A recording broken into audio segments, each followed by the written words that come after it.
মায়ের না বাপের, কেমন হাল আপনাদের? তো আজকে আমি আপনার সামনে যাকে নিয়েছি সে হলো দি দি দি দীপক অধিকারী ওরফে দেব অধিকারী।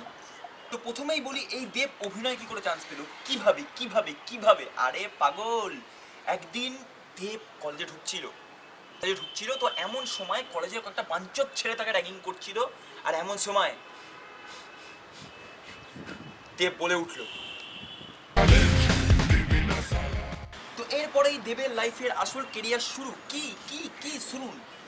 তো সিনেমা হলো আই লাভ ইউ, আহা I love you, I love ইউর পরে এলো পাগলু, পাগলুতে দেব অনেক পাগলামো করেছে, পাগলু টুতে দেব অনেক পাগলামো করেছে, পাগলু 3 গত 5 বছর ধরে শুনে আছি পাগলু 3 বেরোবে কিন্তু বেরোয় আর না। এক সেকেন্ড দাঁড়ান প্লিজ যাবেন না, একটা ভিডিও দেখুন, একটা প্লিজ। দীপক অধিকারী। সবাইকে শুভ সন্ধ্যা। আজ আমার এই প্রোগ্রামে এখানে উপস্থিত আছেন দীপক অধিকারী।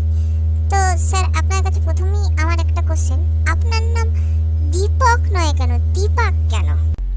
আসলে কি বলুন তো, আমার একটা খুব বড় প্যান ছিল, তো একদিন তাকে আমি টাইম দিতে পাইনি, তে আমার মুখে পাক তুলে মারে, তো এটা একটা মানুষের বারো বাতাও বলতে পারেন, তো তাই জন্য আমাকে এই মানুষটা দীপক নয় দীপাক বলেই ডাকে।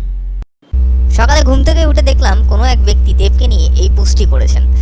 ঠিক বলেছিস, ওর অস্কার পাওয়াই উচিত। দে ওকে অস্কারটা দে, মানে চুপচাপ অস্কার দে।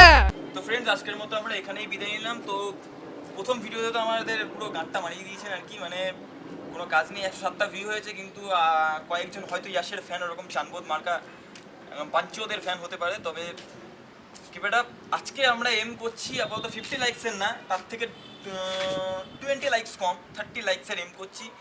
তো এই 30 লাইক যদি আমার পূর্ণ হয়ে যায়, আমি নেক্সট টাইম আবার একটা আমার ফেস ক্যাম ভিডিও আনবো। So friends, keep it up, watch and good bye.